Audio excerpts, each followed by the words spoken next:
नमस्ते बच्चों, हिंदी क्लासेस में आपका स्वागत है।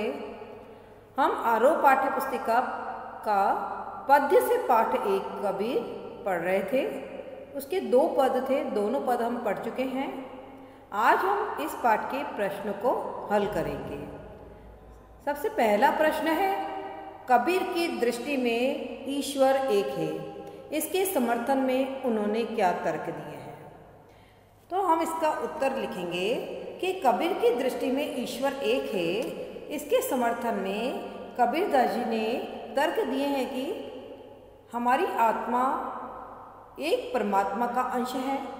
आत्मा और परमात्मा दोनों एक हैं। पहली पंक्ति में कबीरदास जी ने बताया था कि आत्मा और परमात्मा दोनों एक ही हैं, क्योंकि आत्मा अजर अमर है, परमात्मा भी अजर अमर है। ठीक है।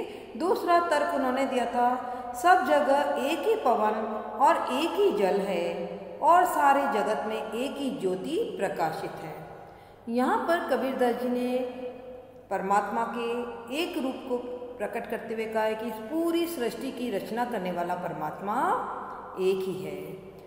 फिर देखिए, आगे हमने देखा था कि एक एक खाक गड़े सब भांडे, एक एक कोहरा सना। इसके अंदर बताया है कि जिस तरह से कुम्हार जो है मिट्टी, जल आदि के मिश्रण से तरह तरह के मिट्टी के बर्तन बनाता है, उसी तरह से एक ही परमात्मा ने अर्थात एक ही ब्रह्मा ने पंच तत्व से युक्त मानव शरीर का निर्माण किया है। ठीक है। और फिर और भी तर्क दिए उन्होंने। वह परमात्मा लकड़ी में अग्नि की तरह रहता है, जो मूलतः एक है। सारे भिन्न रूपों में उसी एक का यानी एक परमात्मा का निवास है। दूसरा प्रश्न है, मानव शरीर का निर्माण किन पंच तत्वों से हुआ है? इसका उत्तर होगा, ये पंच तत्व हैं अग्नि, वायु, जल, मिट्टी और आकाश। प्रश्न 3, जैसे बाड़ी काष्ठ ही काटे, अग्नि न काटे कोई, सब गति अंतरी तू ही व्यापक धरे स्वरूपे सोई। इसके आधार पर बताइए कि कबीर की दृष्टि में ईश्वर का क्या स्वरूप है? इसका उत्तर होगा कि कबीर की दृष्टि में ईश्वर सारे जगत और अस्तित्व में उसी तरह निवास करता है जिस प्रकार लकड़ी में अग्नि निवास करती है। जिस प्रकार बढ़ई लकड़ी को तो काट सकता है, किंतु उसमें निहित अग्नि को वह नष्ट नहीं कर सकता। उसी प्रकार मनुष्य का शरीर तो नश्वर है, किंतु उसके भीतर निवास करने वाली आत्मा जो कि परमात्मा का अंश है, वह अजर अमर है, उसको कोई नहीं मार सकता है। मनुष्य का शरीर नष्ट हो सकता है, किंतु आत्मा को कोई नहीं मार सकता, क्योंकि आत्मा परमात्मा का ही अंश है।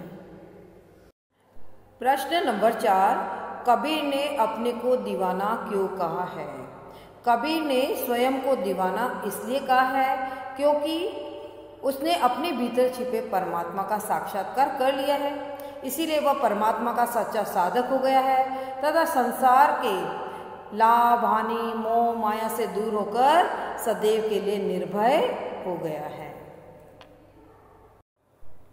प्रश्न नंबर 5, कबीर ने ऐसा क्यों कहा है कि संसार बुरा गया है? कबीर के अनुसार संसार में लोग जो हैं बुरा गए हैं, अर्थात पागल हो गए हैं। ऐसा इसलिए कहा है कबीरदास जी ने क्योंकि संसार में लोग जो हैं वह सच पर विश्वास नहीं करते और झूठे और ढोंगी लोगों की बातों पर सहज विश्वास कर जाते हैं। वे परमात्मा को जानने का प्रयत्न नहीं करते, किंतु व्रत, नियम, स्नान, ध्यान आदि का पालन करते हैं। वे कुरान पढ़ना, समाधि लगाना, पीपल पत्थर को पूजना, तीर्थ यात्राएं करना, व्रत उपवास करना, टोपी माला को धारण करना, छाप तिलक लगाना आदि बातों का क्या करते हैं? अनुगमन करते हैं, इन सबको अपनाते हैं, परंतु सच्चे परमात्मा को वे नहीं जानते। कबीर की दृष्टि में यह सब पागलपन है। इसीलिए कबीरदास जी ने कहा कि संसार में लोग जो हैं वह बुरा गए हैं, क्योंकि वे सत्य को तो सुनना ही नहीं चाहते। सत्य उन्हें बुरा लगता है और असत्य पर सहज विश्वास कर जाते हैं। इसलिए कबीरदास जी ने संसार के लोगों को पागल कहा है। प्रश्न नंबर 6, कबीर ने नियम और धर्म का पालन करने वाले लोगों की किन कमियों की ओर संकेत किया है? इसका उत्तर होगा, कबीर ने नियम और धर्म का पालन करने वाले लोगों की मुख्य कमी यह मानी है कि वे परमात्मा को प्राप्त करने का सही ज्ञान प्राप्त नहीं कर सके हैं। हमारी आत्मा ईश्वर का अंश है, ये वे नहीं समझ पाए हैं। उन्हें ईश्वरीय सत्य का ज्ञान ही नहीं होता। प्रश्न 7, अज्ञानी गुरुओं की शरण में जाने पर शिष्य की क्या गति होती है? इसका उत्तर होगा, अज्ञानी गुरुओं की शरण में जाने पर शिष्य भी अज्ञानी रह जाता है। उसे भी ईश्वर तक पहुंचने का सही मार्ग प्राप्त नहीं होता। तो अज्ञानी गुरु की शरण में जाकर शिष्य भी अज्ञानता के गर्त में डूबता चला जाता है और ऐसे शिष्य को अंत काल जब उनका आता है तब पछताना पड़ता है कि सही समय पर उन्हें सही ज्ञान प्राप्त नहीं हो पाया। ईश्वर को प्राप्त करने का सही मार्ग उन्होंने सही समय पर नहीं चुना, तो इस बात पर उन्हें पछताना पड़ता है। प्रश्न 8, बाह्य आडंबरों की अपेक्षा स्वयं को पहचानने की बात किन पंक्तियों में की गई है? उन्हें अपने शब्दों में लिखें। बाह्य आडंबरों की अपेक्षा स्वयं को पहचानने की बात निम्न पंक्तियों में कही गई है। टोपी पहरे माला पहरे छाप तिलक अनुमाना, साखी सबद ही गावत भूले आत्म खबरी न जाना।